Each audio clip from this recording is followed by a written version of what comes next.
Welcome to Every Night is Game Night, because we all love game nights with our family and friends. But when you play solo games, then every night can be a game night. Check us out along with other great podcasts at dicetowernetwork.com.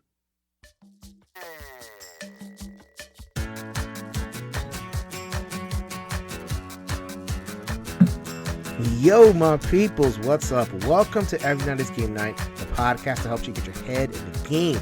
I am your host, Jason. Thank you so much for joining us. And back in the co-host chair is Anthony. What? Where'd I come from? Welcome back, my friend. It is good to talk to you again.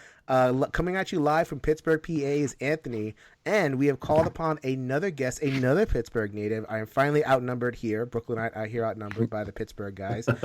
He has been on the show before talking about Beyond the Hotness games, what he calls Second Chance Shelf, which is his segment on Board Game Breakfast on the Dice Tower. He is Jordan Shoenberger. Welcome back to the show.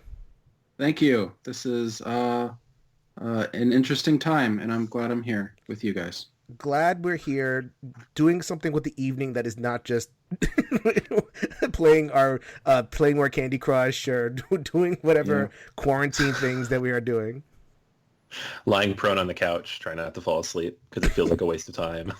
Right. So we are three exhausted dads over here, and we're going to talk all about our various stages of exhaustion as dads with our kids at home. But we're going to get to that next week. This week, though, we have gaming content for you. We have another top 10 Beyond the Hotness. Did one with Liz and Jeremy. I contributed my top 10 as well. That was very, very popular. Got a lot of feedback. Thank you so much, guys, for people who have given feedback. But I wanted to open it up. There's more perspectives. 30 games, there was like €1 that was mentioned the entire time. So I reached out to my two friends, Anthony and Jordan over here. They have a little bit more representation on that side, although not as much, right? Not as much. You guys, how did you guys approach when I asked you guys about Beyond the Hotness games? By the way, this is for a low player count, 1 to 2 players. So just giving you a heads up on that one. But how did you, I'll start with Jordan. How did you approach when I first mentioned Beyond the Hotness list like this? Yeah, so I looked through, because I play a lot of 2-player games. My game group is usually between 2 and 3 people at any given time. So I have a lot of games that are really solid with 2 players. So I was going through those and was just trying to look through whether, like, when they were released or whether they just didn't get a lot of buzz. Some games on my list are actually kind of new, and some of them are a little older. They're a little all over the place, but a lot of them are actually smaller games. Some skew more Euro-y, but a lot of card games on my list. I don't know, a dexterity game, just kind of mix it up, I guess. What about you, my man? Yeah, I you know what? I ended up with like 2 or 3 lists, and then just kind of had to combine them. So I was like, here are the ones that I feel other people haven't heard about enough. And then I realized, like, I talk about these all the time, so they've probably heard about them. And here are the ones that are, like, legit, from the backs of my shelves, but I really still like. And then here are a few that are, like, specifically for 2 players and often those 2-player games, unless they're, like, mega hits, end up kind of Beyond the Hotness. Right. So I think most of my stuff ended up more on the solo end of things, but there's a couple in there that play 2 pretty well. I mean, the purpose of these episodes, the one I did with Liz and Jeremy, the one we're doing here, maybe I'll have a couple others, is to give you guys suggestions. I mean, we are going on, by the time this episode posts, to be maybe the second month of people being really in quarantine, at least in the United States, right? And I think I see the post, I see Facebook, I see what's going on, and people are going a little bit stir crazy, wondering, they're playing their stuff and they're having fun with the best games, and then it's like, all right, well, you get even the popular games, the Scythes and the Terraforming Mars. It's like, all right, well, where's more? And we're here to give you more. So that's kind of the spirit in which I approach the episode. So, all right, we'll definitely get to like the life stuff in the next episode. We're going with kids. This time we are going to get into gaming. Hope that's okay with you, gentlemen. That's what we're here for. That's great. Love it. Fantastic. That is a way to spend the evening. All right, so the person who is the guest on our show, who is Jordan, I'm going to let you lead off with number 10 on your list. Top 10 Beyond the Hotness games for a low player count, 1 to 2 players. Okay, so this, my number 10 is a game that is, it's not on the Hotness. It is, I think, I'm the only person who has reviewed it maybe on Board Game Geek. So this is like super off the radar. It's a game called Barrier Battles by K-Bob Games. This is a game the designers What? K-Bob Games. It was. Have you heard of this? What is this? No, I have no idea what this. Wow. No. Okay. The designer sent it to me. Yeah, no. Designer sent it to me. This is why it's number 10, because, yeah. It is essentially Angry Birds, the tabletop game. Mm. So in the box, you have a bunch of plastic, like Jenga blocks, and then a bunch of kind of heavier checkers. And you are supposed to build a structure with the Jenga blocks, and then you take the little checkers and you flick them across the table at your opponent's structure, and you're trying to take out their king. So one of your pieces is a different color than the rest, and you're trying to not hit their king with one of your pieces. And that's it. You set it up, you build this ridiculous structure, and then you just flick pieces hitting each other, and it's super fun. Like it is one of those games just like exudes fun. There's not very much thinking to it. Yeah, I mean, you could build a structure that's stronger than others, but this game is ridiculous. I will say the production is not ideal in a number of ways. Like there aren't rules in the box. You have to find those online, and it's like a Word document, and it's not great. But if you go on the K-Bob's website, K-Bob Games website, I'm sure you could find it. But it's a lot of fun. I know they're trying to shop it out to some like bigger publishers. So I'm hoping this one gets picked up because it's a ton of fun if you're into dexterity games. But yeah, this one is only 2 players. So yeah, it's an interesting dexterity game, and it is not even like, it's like freezing cold when it comes to hotness. So Right. that's why it's number 10. But What was the name of that game? Barrier Battles. Barrier Battle. So there is Angry Birds, the board game. Like you can get the very simple for kids dexterity game where it's like the triangles and the blocks, and you kind of flick stuff at each other, and you get the little catapults. And like, what makes this game different than just any Angry Birds adaptation that I could just get? Yeah, I think this one, because it doesn't have a lot of those extra moving pieces. You know, it doesn't have like necessarily catapult or a slingshot or things like that. You're just flicking things across the table. It looks a little bit more elegant than that, so it might have more of a broad appeal to folks that aren't just, you know, it's not necessarily just for kids. So yeah. All right. Hey man, a good dexterity game could be tons of fun. I remember, Anthony, when you first did Table for One, before I came on the show, you talked about playing Ice Cool by yourself. Yeah. And like a couple of other some other dexterity games, and like sometimes that they can fill a real niche, you know. Yeah, no, it's a lot of fun. I mean, it's like racking up a table for pool and just practicing some shots. It's the same kind of thing. It's just fun to practice. Cool. All right, Anthony, what is your number 10?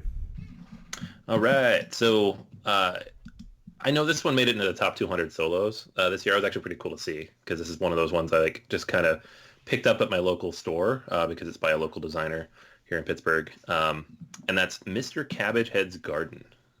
So this is by Todd Sanders, and it's got if you've seen it, you know you've seen it. It's got like this nightmare artwork on the cover of like this weird cabbage-headed dude. But Isn't he a local for you guys? Yeah. He actually comes into the store I hang out in all the time, or used to hang out in. Hopefully we'll continue to hang out in the future. Oh no. They're going to make it. They'll be okay. Yay. Buy local. Exactly.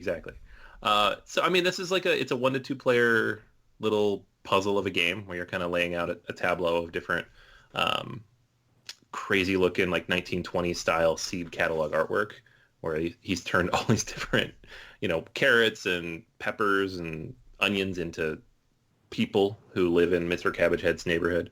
And you're just trying to position everything in such a way that you maximize your points based on, you know, a number of different scoring conditions. So it's a puzzle, but it's variable in a lot of ways. Like how long you get to go is variable. The actual scoring mechanisms are a little variable just because you're drawing things out of this bag.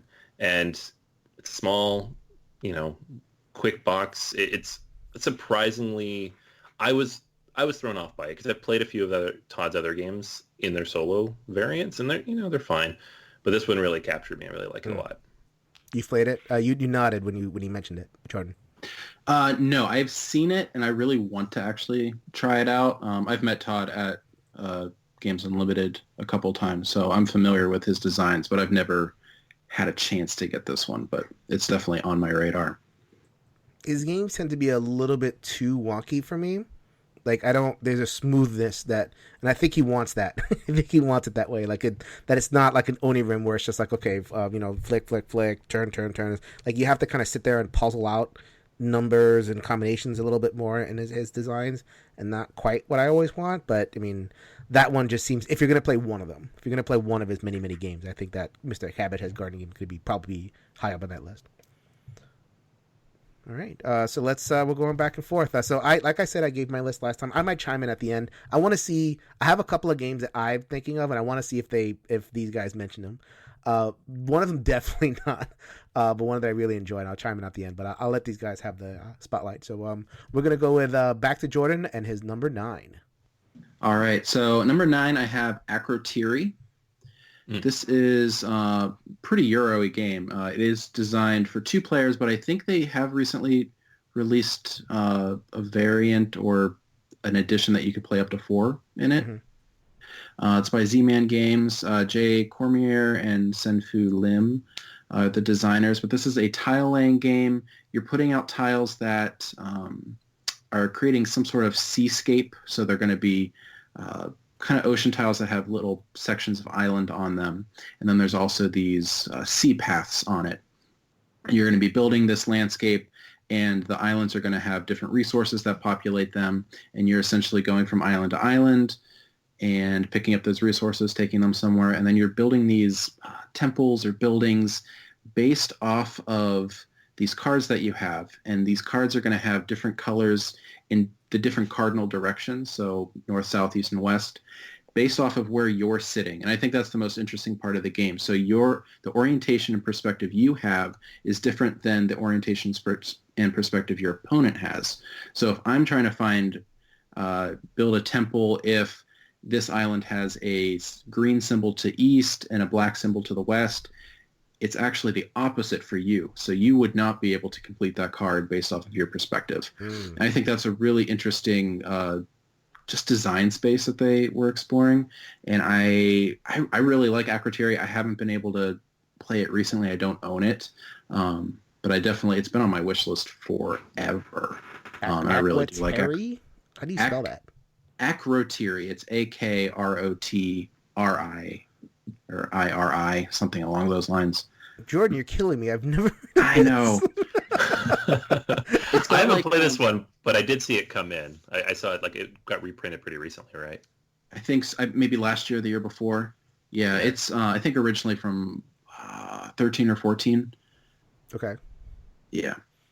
Wow, Acro. It has a Mediterranean theme, air quotes. You know. Yeah. When all else fails, Mediterranean theme. There you go. Yeah, trading. There you go. Boom. And honestly, I think that's part of the reason it fell under the radar is because the box looks boring as all get out. Yeah. And the name is super forgettable. Like, if it had a more interesting theme and art, I think it would be up there with a lot of the 2-player staples. All right, Anthony, what is your number 9? All right. I picked this one up at Gen Con, and I haven't really seen it anywhere since. It's Moonbase. Designer Naotaka Shimamoto and E10 Games. So this is the designer who did Tokyo Highway. So probably one more people have heard of. And it's kind of a similar dexterity-ish, but probably more on the abstract side, 2-player game. You have a board with the moon and a bunch of craters, which are just circles on the moon. And there's going to be, I wouldn't really call it a draft, but kind of randomized piles of these different rings that match the 2 different player colors. And you're going to be taking those on your turn. There's 6 rounds. You take them based on what's available at the top of the piles, and you'll place them out one at a time onto the moon. And so anytime you cover a crater, it'll overlap other craters. And so people will be placing them, or people, I should say 2 people because it's only a 2-player game, but you'll be placing them in different ways and then stacking them on top of each other. and then eventually trying to like cap those to score the most possible points. And so it's a positioning game where you want to be kind of on top of the larger piles because you'll score more points that way. So it's very much area majority, but it's super abstract in how it does it. And it's just this cute, really quick, like 20, 30 minutes. I think BGG says up to an hour, but I think that's insane. So like it takes like 20 minutes to play. But I really, really like it. I have yet to see it anywhere here. I don't think it's been picked up yet. So I think it's kind of like when Tokyo Highway first came out and you could only get it on the BGG store. You know, you have to track it down, but hopefully someone picks it up at some point because I think it's solid. All right. Do you play this? Does your wife play games, Anthony? Not really. No. So who's your main two-player like outlet? It increasingly my son. He's 8, almost 9, so he can play a lot of these, like especially the abstract ones. He likes abstracts. And then just the local game groups, like if we have a filler or we get there early or other people drop out, it's just nice to have these things in the bag. How about does your wife play your games with you, or is it your game group? My game group is mostly my wife, and then a friend of ours from up the street, and maybe her fiance. So, yeah. Yeah, I keep it pretty small scale at my house. My wife would rather be caught dead than playing Tokyo Highway or Acromegaly or whatever that game was called. Acrotiri. Wait, Acromegaly's a thing, right? That's I don't know. Who knows anymore? I don't know. I hope I don't get. I'm sorry about that. With Acrotiri, oh my god, I'm gonna mess that up all the time now. Anyway. Before I mess up any other games, let us get to Jordan's number 8 top 10 beyond the hotness games for a low player count. All right. So this one is a small company, Two Lanterns Games. Their most popular game is Morels, which I think is a 2-player staple. It was released in Europe as Fungi. And they released a second game after that called Agility. And this is a rondel game that has an action rondel. You are collecting resources. When we're talking about agility, it is actually about dog training, like agility courses for dogs when they go through hoops and go. Was this Kickstarted? This was Kickstarted. Okay, I think so. Yep. Yeah, it was. Yeah, and I think it went to retail after that though. Right. But you are collecting resources on the rondel, and the rondel also allows you to take actions. You're going to purchase or adopt or get dogs in some way using the resources, and then you're going to take an agility tile that has the different parts of an agility course, whether it's like an A-frame or a tunnel or going through weaving through the cones, that kind of thing.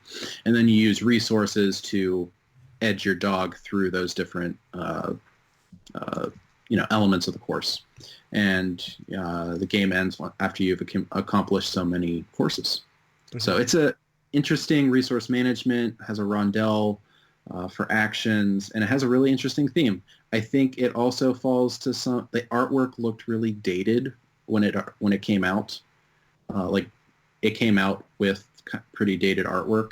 But I think the theme is really interesting. I've never trained dogs, but, I think it works. It's an interesting theme. It's not something that you see in, I think, any other game as I'm aware of. So, yeah, that's Agility by Two Lantern Games. I have half heard of it. Finally. It's just some more Pittsburgh representation. It is. Yeah. Brent actually lived like around the corner from me, and I backed this on Kickstarter. Okay. And when we moved to Pittsburgh, I messaged him like, "Oh, I changed my address." He's like, "I can just walk it to your house." Wow. Just left it on the porch. Nice. Yeah, it's fantastic. Morels is really, really good too. Morels is so good. Yeah. Yeah. Okay, that I've never heard of. So you said it was a staple, and I've never heard of this staple. Is that something that I need to look out for? Morels? Yeah, I mean, it's another 2-player game, and you're like foraging for mushrooms in the woods. So another kind of a fun theme that you don't necessarily normally see. It's really good. Yeah, it has an interesting drafting mechanism where the cards are kind of like shifting across the table, like as you're going deeper into the forest. Yeah, it's great. Okay, sure. Cool. All right, Anthony, you're number 8. Top 10 beyond the hotness game for a low player count. All right.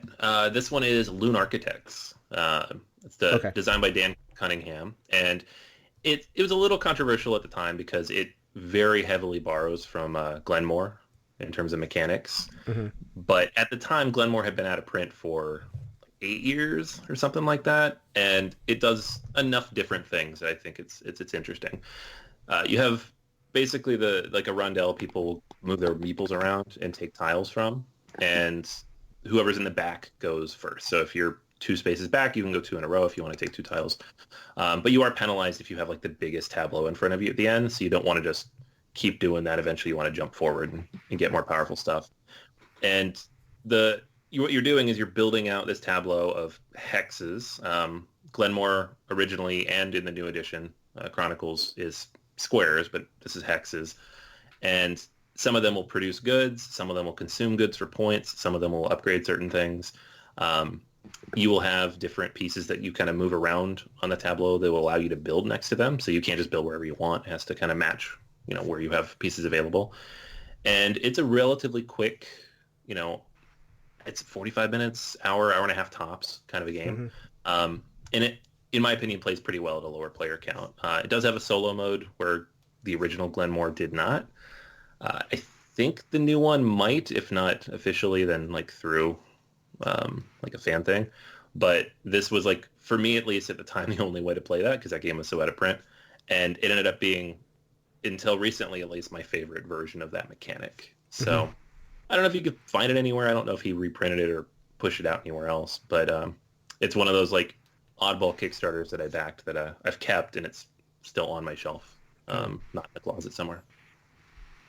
I definitely appreciate that you guys are pointing out games that are oddball themes, first of all, but also and I love oddball themes. I love that themes that are just well, first of all, they're not usual, and second of all, they're very kind of portable in a sense of it isn't a barrier. So I'm not gonna play there's definitely people I know my wife doesn't play games at all, but if I plop down a fantasy game, she's going to run in the other direction and leave skid marks all over my nice floor. But if I plop down something a little bit more abstract, that's oh, okay, what's this? It won't immediately put them off or give them a preconception of what the game is. So, and I think that's really underrated in terms of, because a lot of people are in quarantine and a lot of people are separated from their game groups and they may be stuck with somebody who doesn't really play games. You're going to want products that are just kind of open-ended, and playing cards is the most abstract game in the world, but it sounds like the game that you guys are presenting are just this is cool, and they're not going to put somebody off, and it might even just, be abstract enough to welcome somebody. So I find that really cool. Yeah, I agree. I think I'm often attracted to those types of themes. Mm-hmm. Coming into games, I didn't come to it from Magic the Gathering or even Dungeons and Dragons, those kind of things, those traditional kind of tropes. I didn't come from those, and so I'm more open to a lot of different types of stuff. Yeah. Honestly, I feel the more I have to overcome themes like that sometimes, unless it's unless it's an IP I know and love. Give me a good Lord of the Rings game and I'll play it all day. I don't care that it's just repeat fantasy. But if it's just generic fantasy, mm-hmm. Runebound was a good example of a game where this is a good puzzle, but it's so generic and boring to look at, So it's, right. Or Cthulhu. I remember you texted me about Cthulhu Death May Die, and you're oh, this looks interesting, but it's Cthulhu.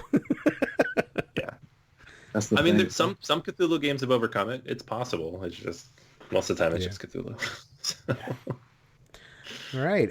So let us get back to cute and workable games that might be applicable to your spouse or whatever it is. We are going to get back to Jordan and his number 7, top 10 beyond the hotness games for a low player count. Yeah. So talking about unique themes, this one has a World War II theme, but it's not a war game. Okay. It's not a unique theme at all. Yeah. I'm what? It's not. They have 20 of those. I know. So, this one is unique in that it has a war theme, but it's not a war game. It also has a really confusing name. It's Air, Land, and Sea. Yes. Oh, yeah. By Arcane Wonders. That was on my list. Yeah, I was on my list to talk about. So, yeah, go Was ahead. it? Yeah. Nice. So it is a 2-player micro game by Arcane Wonders. This is a tug of war type game. You have the 3 different theaters of war: air, land, and sea, and you are playing cards in columns, hoping to get the sum of your points on your side higher in 2 of the theaters to beat your opponent in that particular battle. You play it over a number of battles. What's interesting, though, is that the cards are all double-sided, so they always have a 2 on the back, and then the fronts have different numbers on them, and then some cards have actions on them, which might flip cards over, which might protect other cards, which might cause an opponent to stop them from playing cards in a certain way. And so but it's also really short, so it doesn't, like, you could screw over your opponent, and it's over in 2 minutes, and then you just shuffle up and do it again. So I like it. It has a little bit of that kind of take that, but it's so short, it's not going to like tick anybody off too much. Yeah, I think if this game had a different theme, or I think the name just sounds like Heroes of Land, Air, and Sea. Yeah. Or whatever. Yeah, it sounds just like that game, and it's nothing like it. So yeah. I have heard rumors that Arcane Wonders is looking to repackage it, though. Right. Oh, so that'd be cool. I do. For whatever reason, I don't like area majority at all. I don't like, kind of that, tug of war, that like back and forth way, but I like to tug of war. I like, like, okay, I'm doing a bunch of things, and especially in that game like that, because the cards are multi-use and you can do different things. I love that first. And then like I do a thing and I have I have influence, or I have something, and then the person will do something, and then I kind of change everything. So like it frees me up from long-term strategizing, which I know, Anthony. So, you're a fan of that. But like I for some reason I find it reassuring, especially in a very, very short game, to kind of like totally be freed up and just like, here's your turn, do the best you can with this very turn, and then kind of try to set yourself up for next turn, but just realize that like, okay, every turn is kind of a new experience. And I really appreciate that about this type of game. So no, that's a really, really good pick. Yeah, it was actually almost on my list, so I'm glad. Wow, I'm glad I put it at number 11, so you can put it on there. So harmonious. This is great.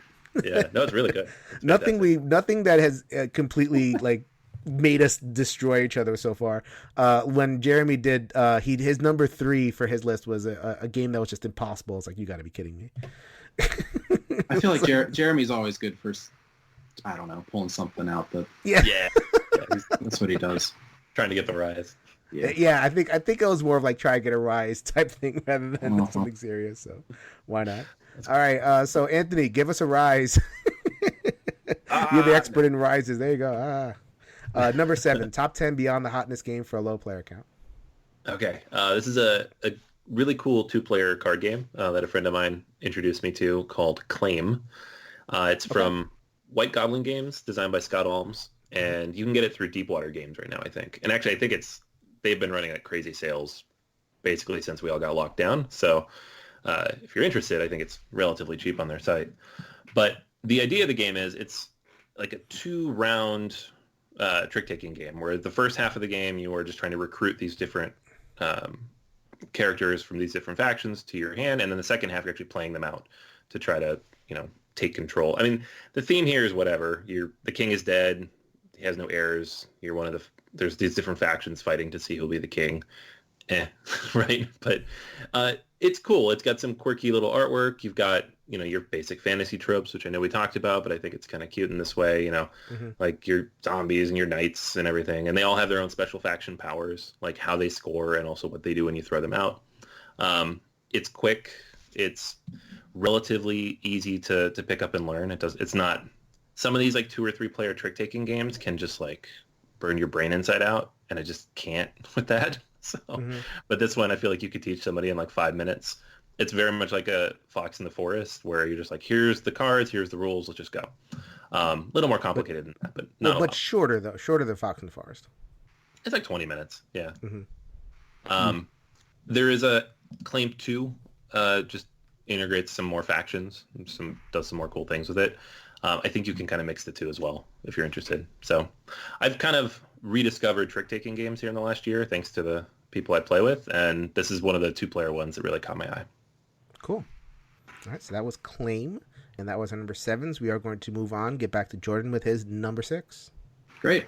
So this one is another micro game following Air, Land, and Sea. This is Kintsugi by Button Shy Games.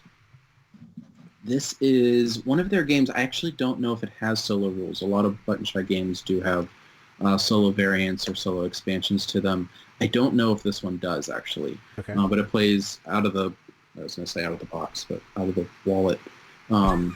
Two or three, right? 2 or 3 players, I believe.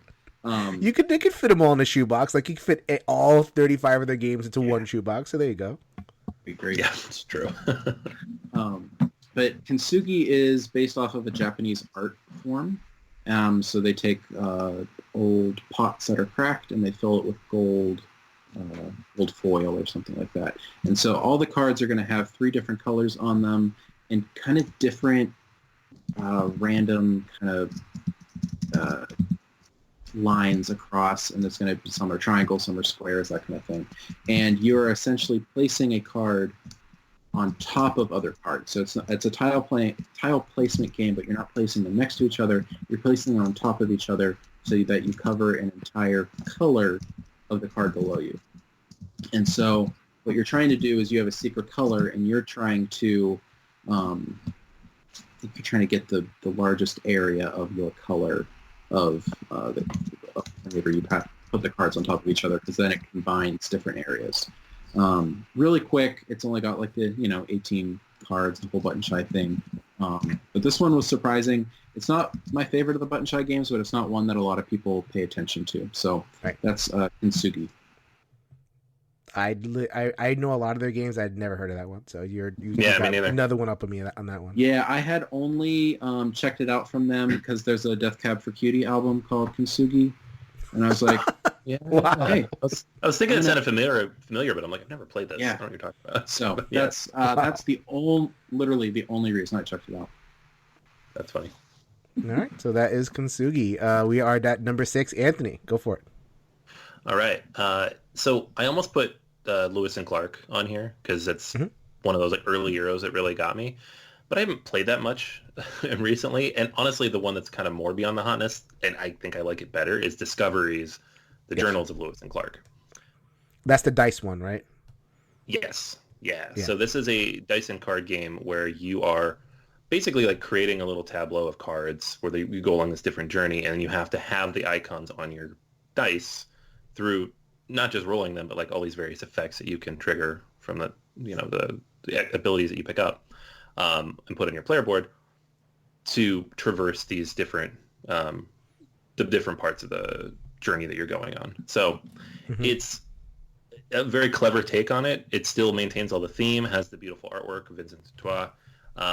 You can tell it's designed by the same designer. It does okay. I mean, it's ranked pretty well, and people generally like it, but I feel like it dropped off fairly fast after release because it wasn't as meaty as the original game.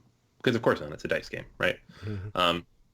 It is like a 2 to 4 player game. It plays, in my opinion, best with 2 or 3 players, and there is a solo variant for it that I think is pretty decent. I had it up in front of me to tell you guys what the name of it was, but if you go to the files, you should be able to find it there because I cannot find it at the moment. But this is a fun one, and it has managed to stay on my shelf where Lewis and Clark has not, because it does periodically make it back to the table. So if you like that kind of American West theme, but not like Wild West theme, then this is a really cool kind of spin on that. And I'm a little biased because I grew up out West, and so this was like in our history books is the stuff we studied, instead of as much of the revolutionary stuff we studied, like Lewis and Clark and the Travel West. So it's just remember these people, and it's just fun stories to play through. I need more New York games. This is BS. I just got Ticket to Ride New York, that little express 30-minute Ticket to Ride. I'm like, oh my God, this is the best. I'm going to Gramercy Park. This is great. Where's more? Played 1901, New York 1901. Yeah. You don't like 1901? That's a good game. No, it's super light. This is blocks and the I don't know, whatever. Yeah, I get it. Anyway, more in New York, please. Anthony has enough American West. He says so there's nothing but American West out there. Anyway, all right, so let us get on to what was that? That was number 6 as we did, right? Are we on 5 yet? I think we're on 5. Yep. All right, We're on 5. Number 5, Beyond the Hotness Top 10 games for a low player count. Go ahead, Jordan. All right. So this is, I'm trying to think. This is the only one on my list that's in the Cosmos 2-player line, Okay. which is, if you guys don't know, a popular line of games that I don't know if they're still releasing games in it, but it was a very popular line, including Lost Cities is probably the Lost biggest Cities, one in yeah. that one. Yep. But this one is called Dragonheart. This one was originally in that line and brought over by Fantasy Flight.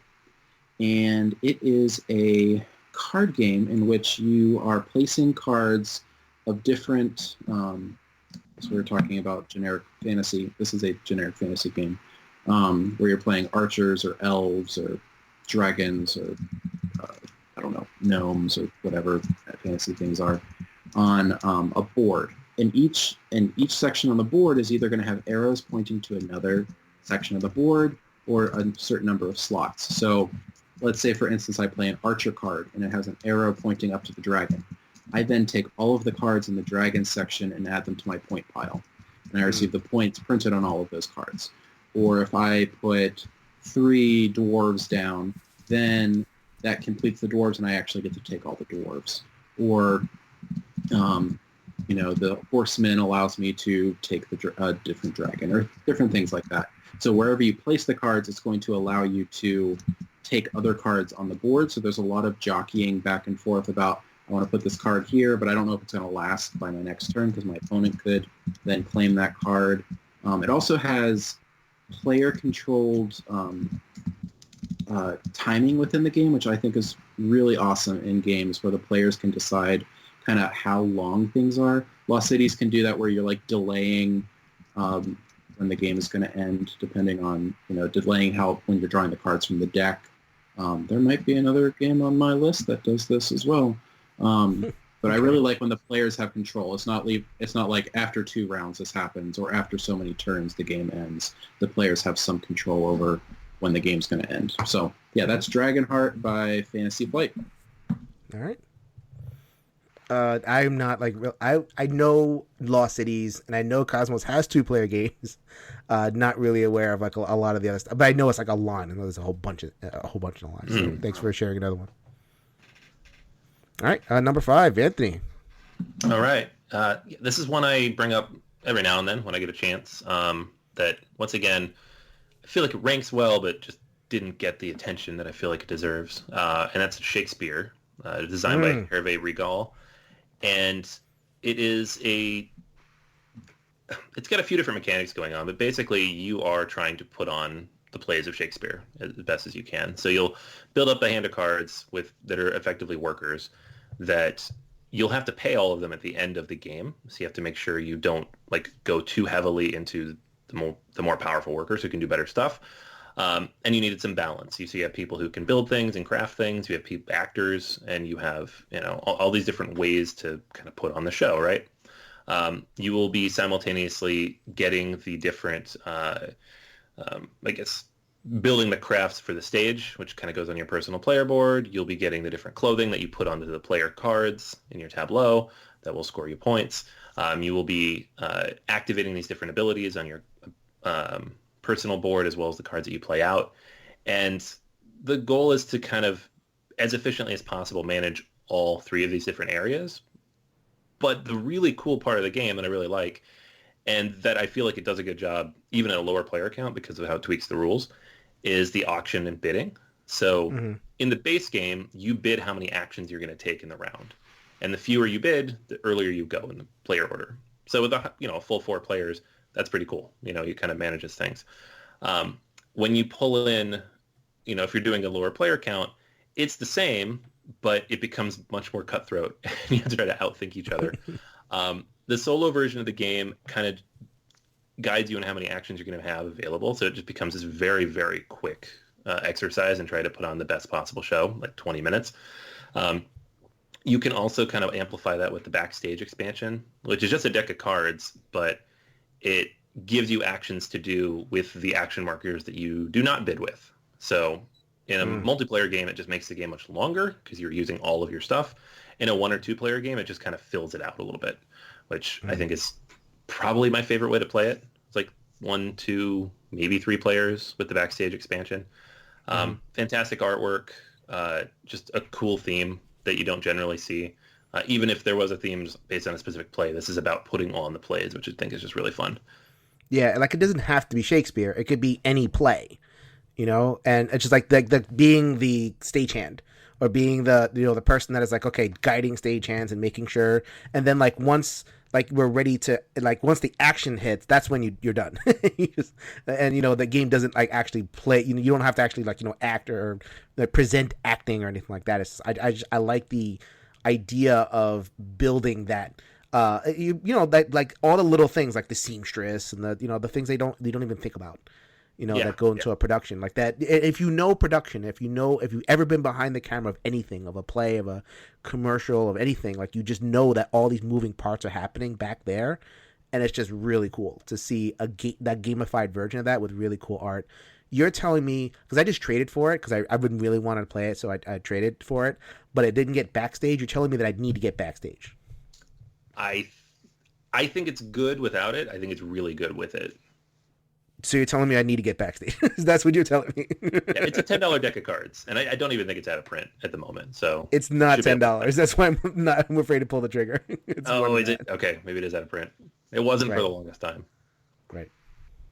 All right, so that was Shakespeare. I absolutely agree with that one. That's an adorable one. Do you know that one, Jordan?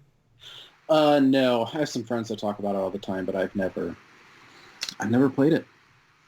You're home all the time. You finally have a chance to knock off some of these games that you've been wanting to play. I know. Only heard good things. I say that in jest. You have no time. We'll get to that next episode. No. All right, so that was our number 5. Let's get on to number 4. We're starting to really get into some rarefied air.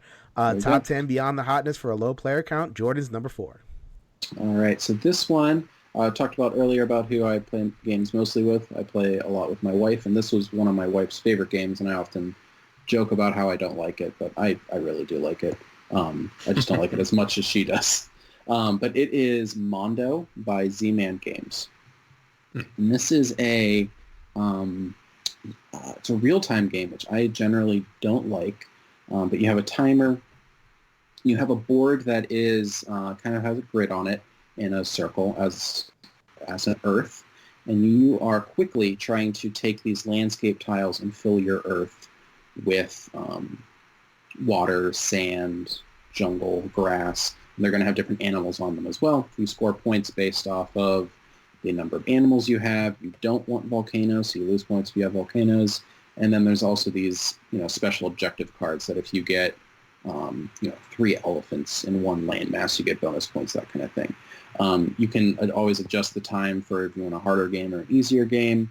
And I don't know, we just play it a lot because you can just kind of knock it out like super quick because it's timed. It has a guaranteed time frame. And honestly, my wife really likes it, so we pull it out a lot. And I think this one is super out of print, unfortunately. A game that feels similar to it is Planet by Blue Orange Games. Okay. There's a similar theme to it, but that one's not timed. But it has the same spatial aspect to it. And then I have Sorcerer City on my shelf, which I have not played yet. I need to play it. But I have that on my shelf. And after reading through the rules, my first thought was this sounds like Mondo. Right. Where you have a timed phase of the game where you are adding and building your kind of, in that one you're building a city, but you're doing it similarly to Mondo. So those are 2 games that are in print that are similar to Mondo if you can't find Mondo, but I think Mondo is pretty great. In Sorcerer City, we reviewed it a couple of weeks ago on the podcast. I liked it. I did. I'm not a Carcassonne guy, but I like, I'm really not. I don't like when like tiling comes out scoring, but you're not quite like, you know, you're trying to like each round you're trying to accomplish some goals and then like you kind of reset and you build out the city again. I find that a little bit more kind of freeing, My one thing about so in terms of the timer in Sorcerer City is mostly there to prevent AP rather than like encourage franticness. It's like you could sit there and just like all like it's like you could pretend calculate every single thing, and I feel like they put the timer in there just to prevent people from being like So in Mondo, is it the same way? Is it like kind of a friendly, generous timer that's only there to like kind of push the game along? It depends on what you choose, because it's not a sand timer. It's actually like it's like a kitchen timer. Like you crank it so you can choose how much time you want. It goes up to like 7 minutes per round. Oh, okay. So you can make it more frantic if you wanted it to be frantic. You can make it more relaxed if you want it to be relaxed. If my wife and I play, we usually play more relaxed. If we're playing with other people, we'll usually crank it up a notch just to make everyone squirm. All right, that was Mondo. Anthony, what is your number 4? All right, time to get bigger and heavier. Yes, Roads and that's Boats. what I was wanting. Yes, yep. Yeah, and this isn't really beyond the hotness necessarily, but it's not one people necessarily think of either for 1-2 players. It's like this big, long, 4-6 hour thing. And I was super intimidated by this game, but having a chance to play it after the 20th anniversary release, it takes like 5 minutes to learn the game. Then it takes the entire course of the game to actually fully learn it. But the basic idea is everything you need to do is print it on your sheet. Occasionally you might build parts of this wall or the bricks up there and go for it, right? Build stuff, move stuff, whatever you're going to do. The phases of the game kind of tell you what you're trying to do. You're picking things up, you're moving them, you're delivering them, turning them to other things, then picking those up, moving them, delivering them, turning them into other things. Nobody owns anything, so you don't own the land, you don't own the buildings. Anything you build, other people can use.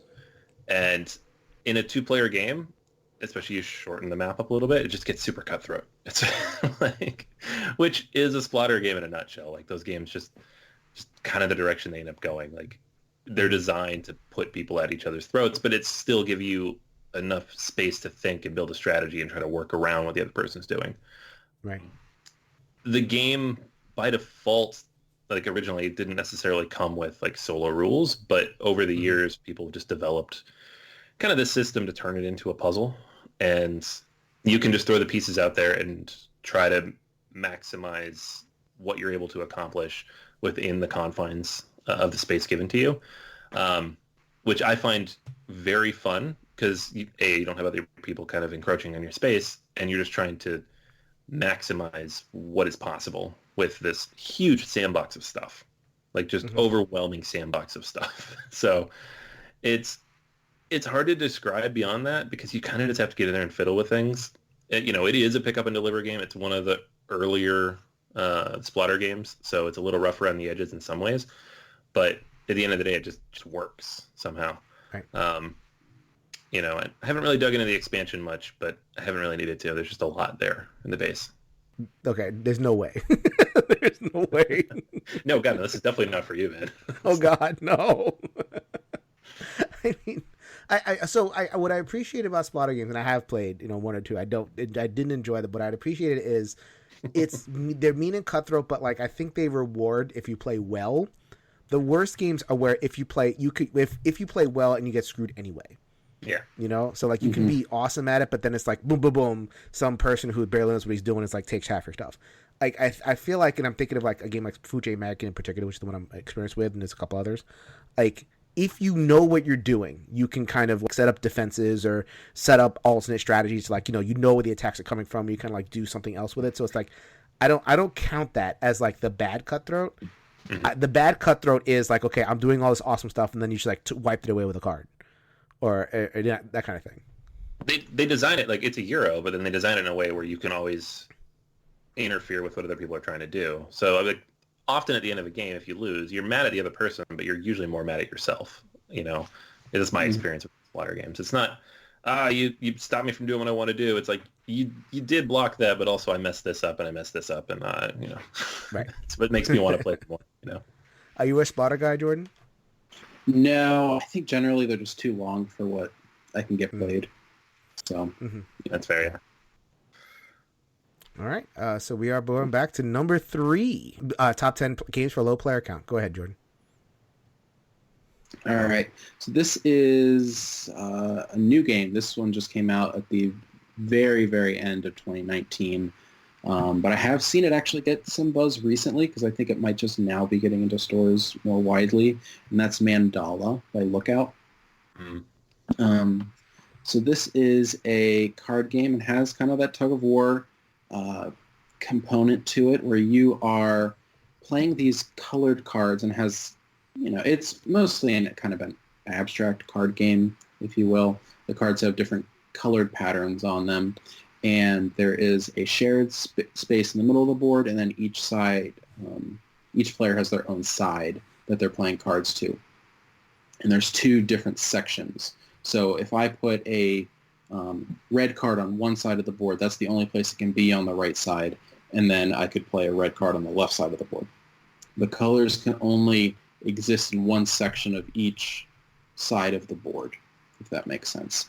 And so there's a lot of, I don't know, it's just you're trying to jockey for position with those colors because once that color exists on your side, then you can add more of that color there, but you can't put it somewhere else. And your opponent also couldn't play that color.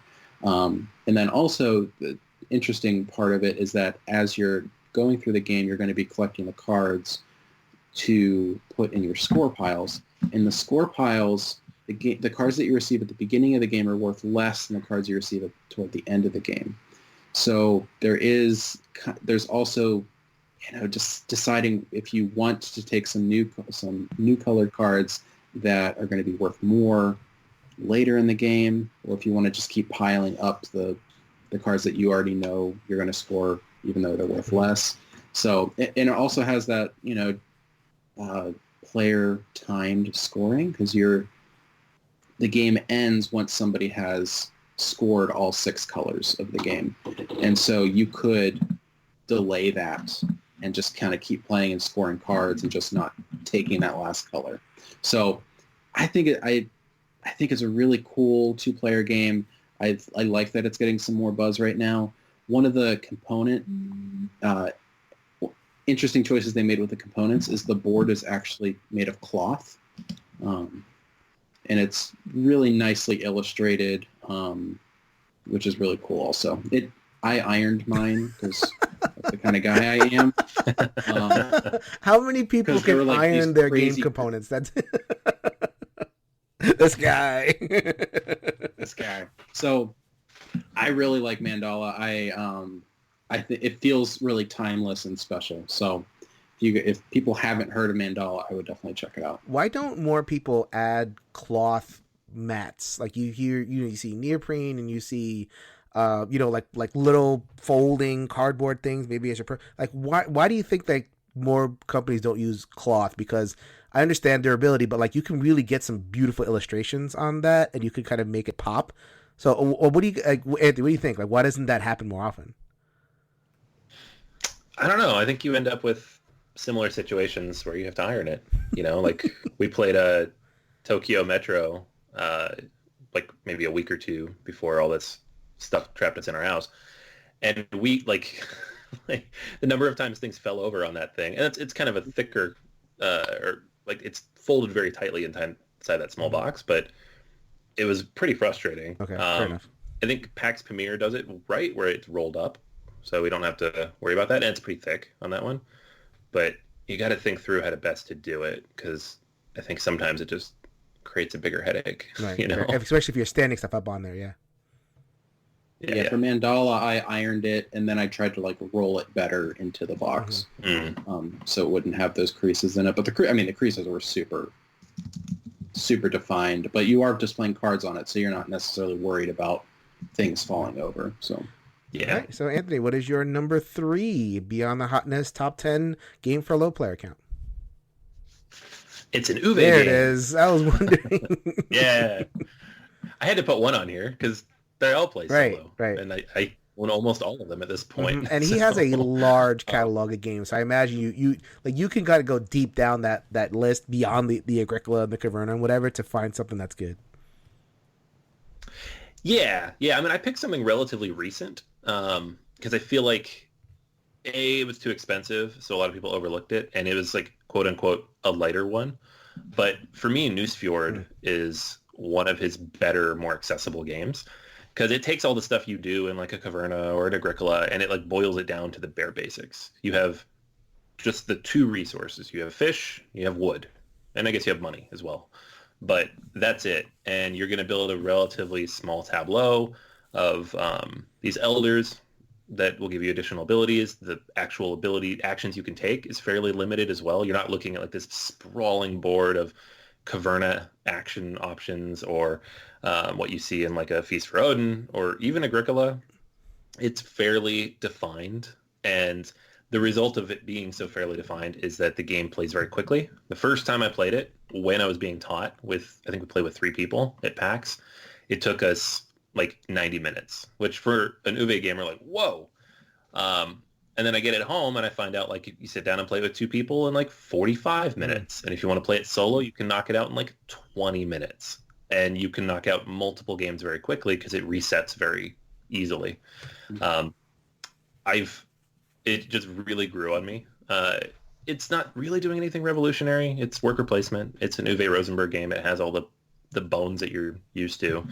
But it just does something to consolidate that and streamline it in a way that Uwe hasn't really done in the last like half decade or so with his games. They just keep getting bigger and bigger, with the exception of his puzzle games.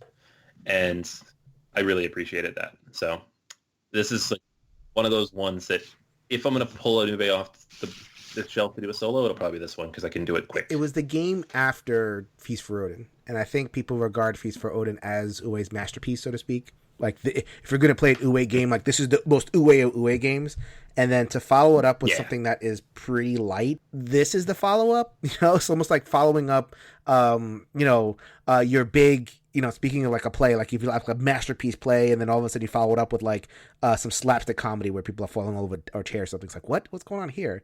And I think like, I wouldn't go that far, but it was as much of a like, man, I wanted more Feast for Odin, and I wanted another thing like that, and I wanted to kind of keep pushing. And the fact that he kind of went another way, I think maybe put people off a little bit, and didn't let people see the game for its own, if that makes sense. Yeah, no, it's totally fair, and I think it was $70, I think, which for what you get gameplay wise was a bit much. Component-wise, there's a lot of stuff in the box. There's a lot of boards and bits. It's a Uwe game. But yeah, I feel like after Agricola, then Caverna, then A Feast for Odin kind of as the pinnacle, and even like Fields of Arle kind of in that ballpark as like a sandbox game, there wasn't really anywhere else for him to go in terms of bigger. So scaling things back, this was good. You can always make a bigger game. You could make a bigger game, but like... And Feast for Odin is my favorite, but I feel like too much more, and that thing would have just been... I understand why some people can't do it. It's just a lot, Yeah, Newsfjord's one of the only Uwe games I've never played, but I've enjoyed almost every one of his games up until now, so... Yeah. All right, so now we are on to number 2. Go for it, Jordan. All right, so my number 2 is a Tim Fowers game. This is Fugitive, which is a 2-player deduction game, which you don't see a ton of 2-player deduction games. Deduction is one of my favorite mechanics, not social deduction. I can't stand that, but just straight deduction. That's why you belong on this episode, my friend. That's why I reached out to you. There was no danger of any kind of party nonsense. I can't stand social deduction, but straight deduction is fantastic. Logical deduction, yeah. Yes. So in this one, you are one person is playing a criminal who's on the run. The other person is playing a detective trying to find the fugitive. And so what the fugitive is doing is playing cards that have numbers on them, and it's kind of showing where you're currently hiding out. You can only move so far, so you're moving in numerical value. If I have the 3, I can only move up to like the number 6 card. But they don't necessarily know which card I'm playing. All they know is how many feet I'm moving. And so if I can add cards to my other card to make myself go a little further. And all they know some information. So they're going to know, like, they're going to have a frame of reference of where I could be at any given time. But they also have some cards that they can remove, like, oh, I actually know that I know they can't be at the 7 and I know they can't be at the 9 because I actually have seen those cards. So they have this little whiteboard that they're crossing numbers off and trying to figure out where you are. So it's a little cat and mouse game. There's no board to it. It's literally just, you're just playing cards in between, and the fugitive is trying to be as creative and slick with their card play, and then the detective is trying to, outsmart the other person. So it comes in a really cool, like, magnetic box that looks like a briefcase, which is a lot of fun. It has that Tim Fowers art that everybody loves. So, yeah, that is Fugitive. Now, yeah, Fugitive is definitely, like, because you hear about Burgle Brothers, and he's had a couple of others. But Fugitive kind of snuck past everybody. Kickstarted and then, like, kind of gone. But no, it's a good catch. No, I really enjoyed this one too.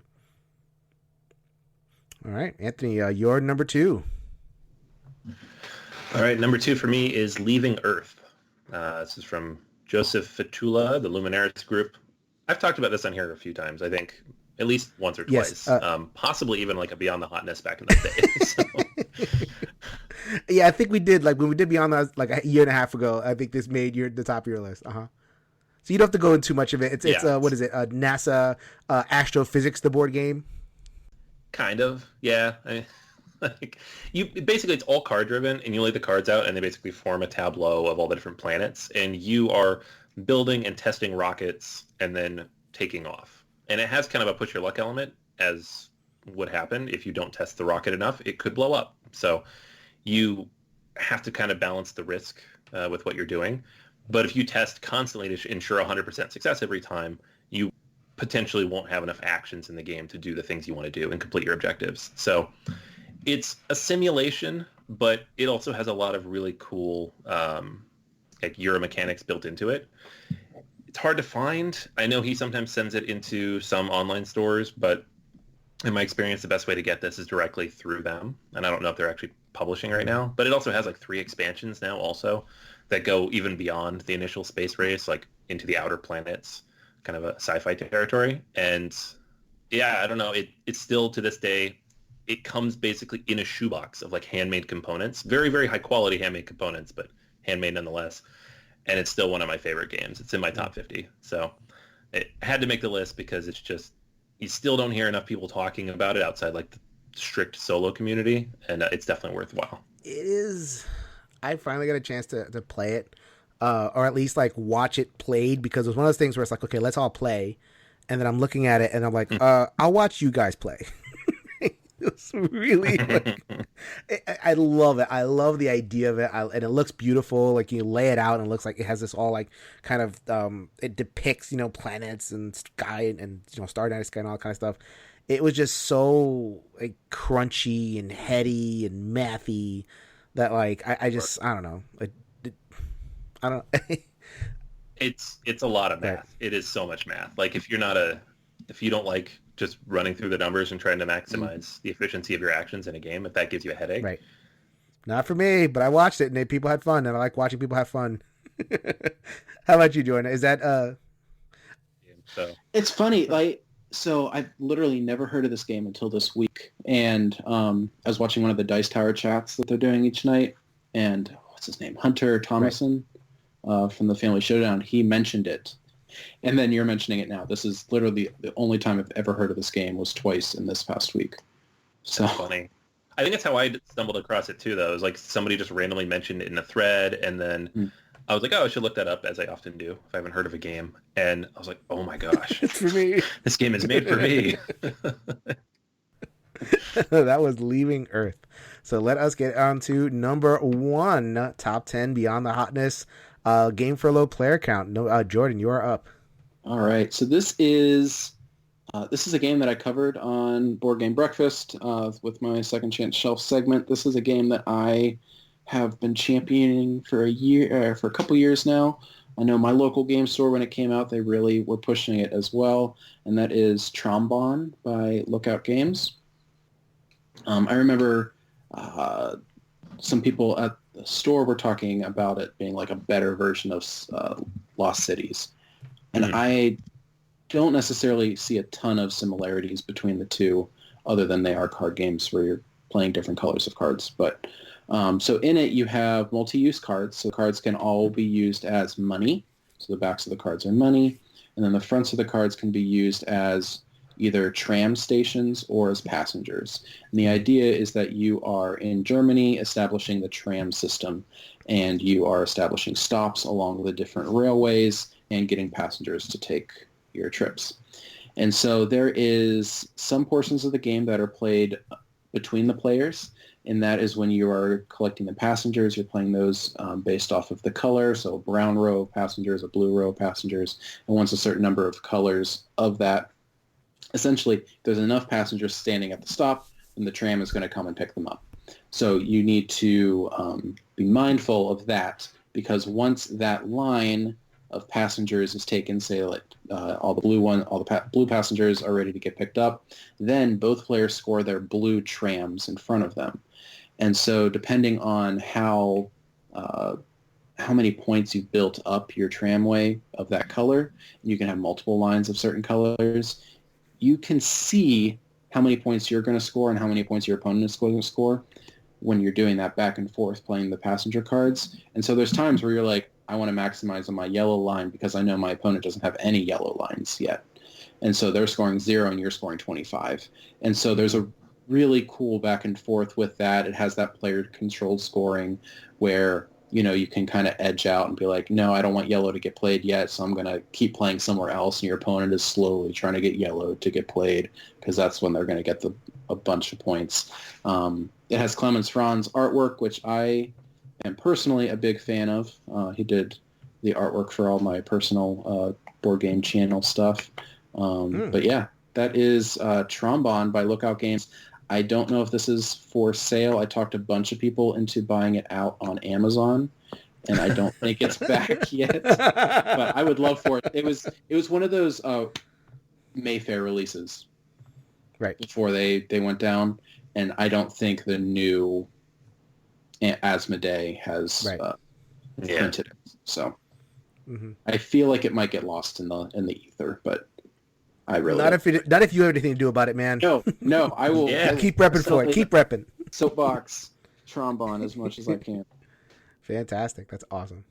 Been meaning to play this for a long time because the designer is like, he's done 2 of my favorite games in Russian Railroads and First Class, and he does a lot of great train stuff, including some 18XX stuff. So it's like the whole spectrum of complexity. But I haven't yet to get a chance to play this. Yeah. All right, that was Trombone, and Anthony's going to give you my number 1. Usually I can kind of see where you're going, but this list is kind of like so, off the beaten path that I really can't. Is this something I should know? Having done 100 some odd episodes with you? I don't know if you should know it, but you'll probably recognize it. I think I won't be surprised. Okay. I don't think so. All right. So I wanted to pick an Alban VR game. You and I have actually played one. We played Card City XL. And he recently re-released Clinic in a deluxe edition, which is fantastic. I'm not talking about that because that's still technically a little hotness. But Tramways is spectacular. No. Yes. No. Tramways. Tramways is so this ugly, beautiful puzzle of a game. Route building and pick up and deliver, just getting passengers to and from. And one of the reasons I love it so much is that there's so many different ways to play it. Even the base box, there's just a few different ways to set it up, but there's also been like 8 or 9 different expansions and maps and upgrades and different cards and special abilities that you can throw in there. Alban Viard's games are always fun because he comes at it as a puzzle. He wants it to be a puzzle you have to kind of pull apart and manipulate to make work while you're competing with the other players for the pieces to complete that puzzle. Tramways does it even more interestingly because of the way you build that deck, and you kind of have to manage the cards in your hand. You can also get the Engineer's Workbook, which he did, which is basically just a book full of puzzles using the Tramways rules, which is a lot of fun. And I don't know, this one, I keep coming back to it. Ever since I discovered it, and it was the first VR game I played, and now I own, I think, all of them. It just captured my imagination of like what you could do with kind of a relatively stale mechanic and just building routes and moving things along, like train style. And it's not a pretty game to look at. I won't argue with that. It's pretty ugly, but good Lord. all the best games are. What are you going to do? You've got to get Ian O'Toole in that second edition. Oh my gosh. Yeah. They're doing Small City next, so I'm hoping they come back to Tramways like after that. So. Mm-hmm. Can we talk about how both of our number ones are tram themed? Yes. Yeah. Yeah. When I was going Euros, I was like, okay, we're gonna get some trains somewhere in there. Not even trains, just trams. Trams, yeah, very specifically. That's fantastic. So I didn't want to. Again, didn't want to put my own stuff because you guys heard me in the last episode with my list of solo games. One solo game I did miss, and I see it on Anthony's over his left shoulder. Space Corp from GMT. I did not mention it. Should have been on my list. It's a fantastic card-driven space exploration game. Won't go into it too much, but I mean the solo is wonderful. 2-player, it's wonderful. Anything above 2-player is don't do that. It's just too long. But the solo is completely wonderful, very imaginative, and like intriguing card play. If you were into the Terraforming Mars ish in terms of the engine building, like you do a little bit at the beginning, but then by the end you're firing off like 6-7 things with bigger numbers. Fantastic game. And then for 2 players, I definitely and Land Air and Sea is one of the games I was thinking of. My favorite 2-player game though, and I hear nobody talking about it, and I love it. It's called Beastie Bar. Have you guys heard of Beastie Bar?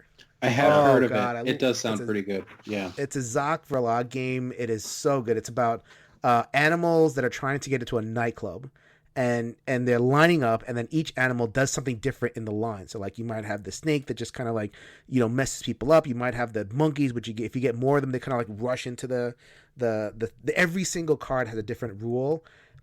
Which sounds, and it's terrible to explain. Like I've literally had people during the middle of my explanation go, all right, not for me, I'm out of here. Because you have to explain every single card. But once you know, and they have like iconography to kind of indicate what the cards do, because you just play a card into the middle of the tableau, and eventually every once in a while it'll go into, certain cards will go into the club, certain cards will get kicked out. And that happens over and over again. And I love it. And like there's 2 different expansions. I think a new expansion just hit this year. And Beastie Bar. I want to play Beastie Bar. It's so good.